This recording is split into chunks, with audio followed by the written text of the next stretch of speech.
দায়িত্ব সে যেন এক বিশাল বড় শব্দ, আর রান্নাঘরের দায়িত্ব সে তো বাক্য। তো যাই হোক, রান্নাঘরের দায়িত্ব সামলানো যে কী বিশাল কাজ, সে যারা সামলায় তারাই বোঝে।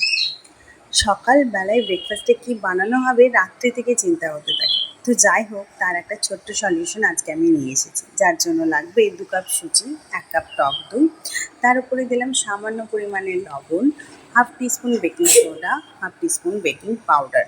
বেকিং সোডা বেকিং পাউডারটা ঠিক টক দইয়ের ওপরে দেবে, আর ঠিক বেকিং সোডা বেকিং পাউডারের ওপরে দিয়ে দেবে সামান্য জল। তারপর দেখবে একটা বুদবুদে সৃষ্টি হয়েছে। ভালোভাবে সুজির সাথে সব কিছু মিশিয়ে নেবে। যদি জলের প্রয়োজন হয় জল মেশাবে, কারণ সুজি খুব তাড়াতাড়ি জল টেনে নেয়।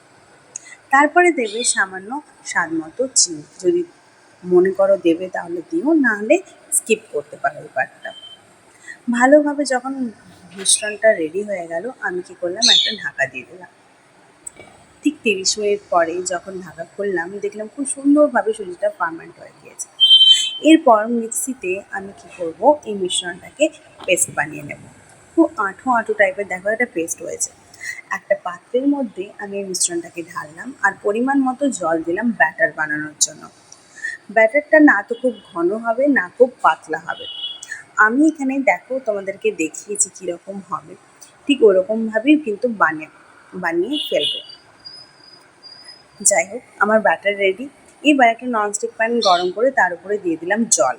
জলের উপরে 1 ডাবু ব্যাটার দিয়ে দিলাম, তারপর দিয়ে দিলাম ঢাকা। কখন হয়েছে সেটা বোঝার জন্য ঢাকাটা কিছুক্ষণ পরে খুলে দেখবে একদম ওপরে ফুটো ফুটো ফুটো ফুটো মতো জালি জালি মতো হয়েছে, তার মানে জানবে তোমার রান্না হয়ে গিয়েছে। এবারে বানাবো চাটনি। তার জন্য দেব ভাজা ছোলা, ভাজা বাদাম, আদা কুচি, কাঁচা লঙ্কা, 2-4 কোয়া রসুন, টক দই 2 চামচ, স্বাদ মতো বিট লবণ, আর দেব সামান্য গোলমরিচ গুঁড়ো আর ভাজা জিরে গুঁড়ো। তারপর এটা একটা পেস্ট বানিয়ে নেব। আমার চাটনি কিন্তু একদম রেডি, আর আমার ব্রেকফাস্টের চিন্তাও হয়ে গিয়েছে। তো এইরকম কম্বিনেশন তোমরাও বাড়িতে চাইলে ট্রাই করতে পারো।